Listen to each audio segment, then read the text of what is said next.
Un monument de la littérature s'est éteint ce mardi 11 juillet, à 94 ans, l'écrivain franco-tchèque Milan Kundera est décédé, selon les médias tchèques.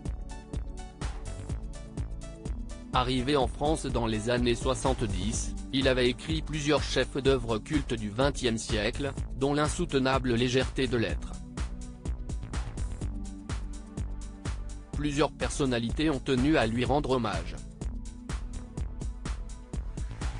Il fut le témoin privilégié de l'Europe du XXe siècle. Né en 1929 à Brno, en Tchécoslovaquie, l'écrivain Milan Kundera nous a quittés ce mardi 11 juillet à 94 ans après une vie faite de littérature, de politique et d'exil.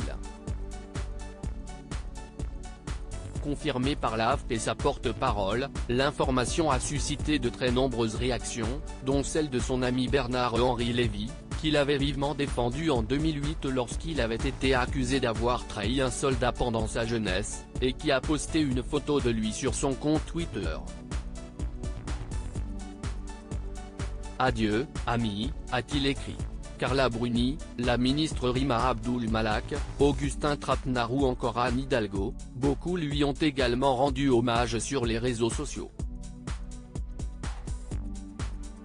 Incontestablement le plus européen des écrivains, il incarnait les contrastes subtils de notre monde. Ses livres si forts ne nous laissaient jamais tranquilles par leur intelligence et les réflexions sur notre condition humaine, a notamment écrit La Mère de Paris, faisant référence à sa vie entre deux pays dont il s'est tant inspiré pour ses livres.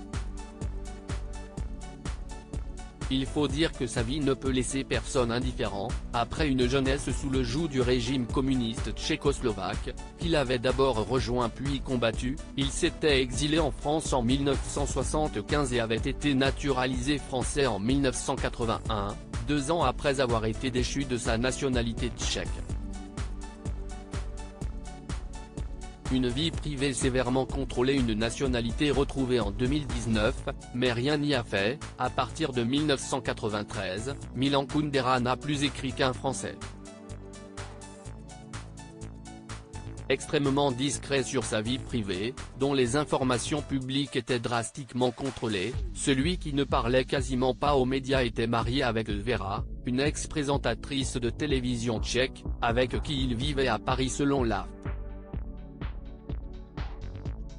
Parmi ses chefs-d'œuvre, on compte l'insoutenable légèreté de l'être, sorti en 1982 et qui figure parmi les romans les plus réputés du XXe siècle, formidable roman d'amour et ode à la liberté, tout à la fois grave et désinvolte, dont le sujet n'est rien moins que la condition humaine.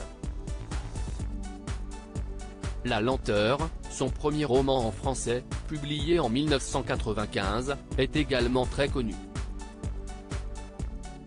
Il devrait désormais recevoir un hommage appuyé de la France comme de la République tchèque, où il avait été secoué par un scandale en 2008.